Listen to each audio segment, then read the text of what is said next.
onto a street in Joondalup called Regent's Park Road. It's at the back of the Joondalup Hospital. It's really narrow driving through here. There are always parallel parked cars on both sides of the road, and it's really important that when you drive through here you maintain a distance of 1.5 meters at least between your door and the doors of the cars that are parked parallel. So imagine enough room for someone to open their door. That's what you're looking for. And then when you have hazards on the road in front of you, like pedestrians walking or other people parallel parking, just go really slow. You don't want to rush going around somebody. There's nobody behind me. Up in front we've got somebody doing a reverse parallel park, and being as they've already started their park, I'm just going to wait back and allow them to park. I'm not going to try to overtake them. I can't see what's coming up the other side at the moment, so you're better off to wait. Now I can legally overtake here because there's no solid white line in the center of the road and nobody's coming towards us. So if I want to do that, I would check my mirror, indicate to the right, check my right blind spot, and just make sure this car in front of me isn't then going to move in front of me again out onto the other side of the road. Okay, moving back in on my side as soon as I can. I'm going to go left of this street just here.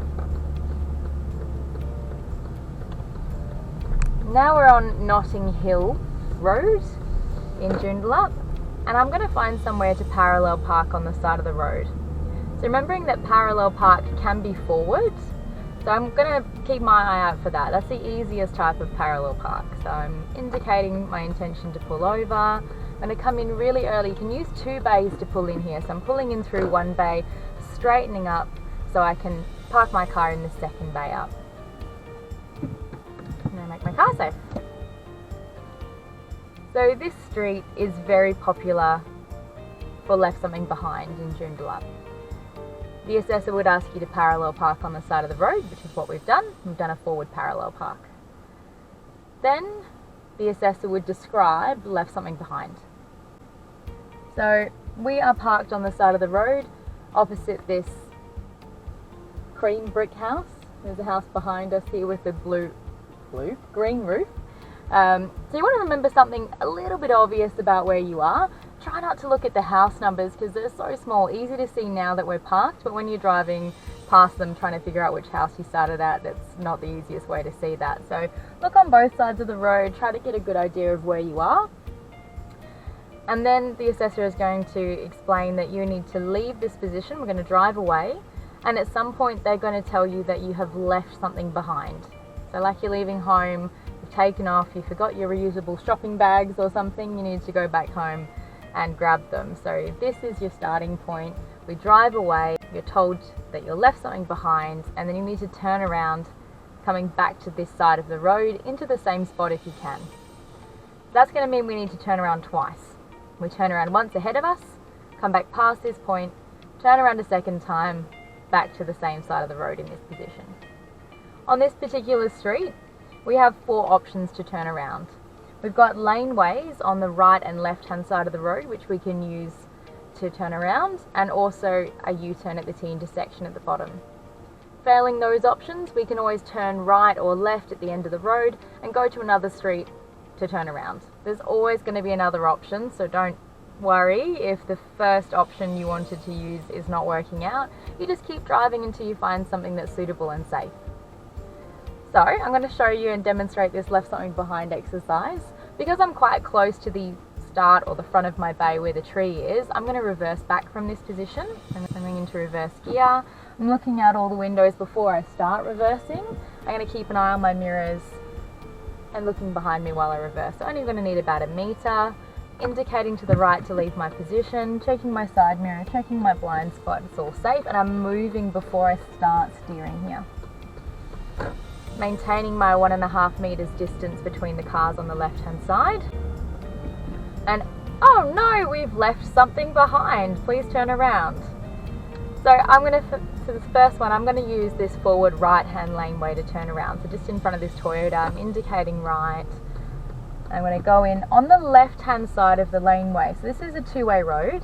We want to stay on the left hand side and only going in until roughly my body's in line with the footpath. Further than this, I'm going to have limited visibility. So I'm going into reverse, once again reversing, looking out all the windows.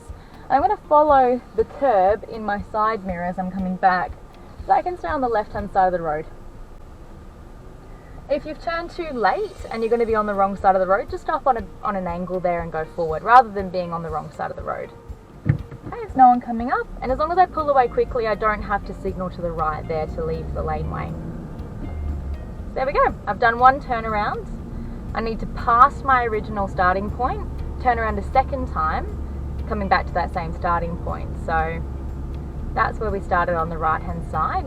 This time I'm going to use the left hand laneway and go in forwards there. So I'm going to indicate to the left. Once again, I'm going to try to stay on the left hand side of the laneway as I come in and not exceeding the footpath there. Now, with the forward left hand laneway, this wouldn't be my first choice because now I've got to reverse across both lanes of the road and I've got to be diligent of traffic on both sides here, so it's a little bit trickier than the forward right. Same thing, I want to come around so that my car is straight on my side of the road, check my mirrors and then pull away. I don't have to signal as long as I pull away quickly. Now I've completed both my turnarounds, so I'm coming back to the same position. I'm indicating to the left, once again using both bays to pull in, so I'm coming in through the first bay and then straightening up, parking in the bay in front. And that's a version of left something behind on this street. So again, the options are going to be subject to what the other traffic's doing and what street you're on. So you're going to modify your choice of turnaround based on what's available on the street and also the visibility. So we're going to do that exercise again, and I'm going to use a couple of different options now. Once again, I'm going into reverse, so I must physically look out all the windows before I start reversing. If your car has a reversing camera, that's great. You can look into the camera, but you must have looked behind you physically and in your mirrors as well. The reversing camera is just an aid.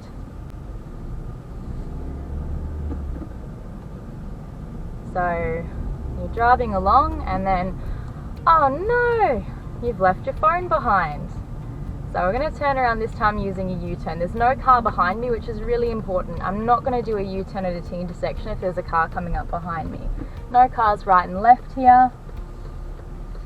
Just come around onto my left-hand side of the road. I can keep coming around.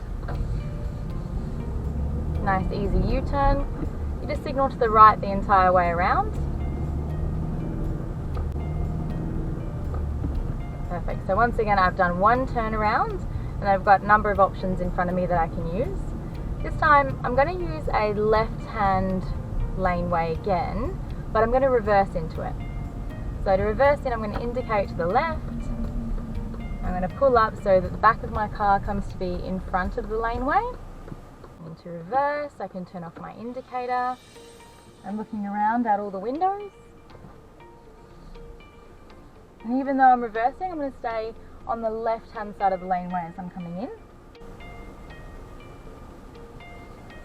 There we go. There's no distance you have to come into the laneway. I would suggest you get the front of your car into the laneway so the road's clear. And this is a really good option in this scenario where it's very hard to see past the cars that are parked parallel. And if I can't see, my best option here is to mention that I'm going to creep forward so that I can see. So I'm going to creep forward, no cars, and then I can continue. But much easier in my opinion than reversing across both lanes there. And I come back to my same house. If someone's taken your bay in the meantime, you can always pull into the next bay along. It's not really about pulling back into the exact same space. It's more about your options for turning around and making sure you're able to turn around safely. So that's left something behind. This is Notting Hill Street in, we call it Little England, in Joondalup.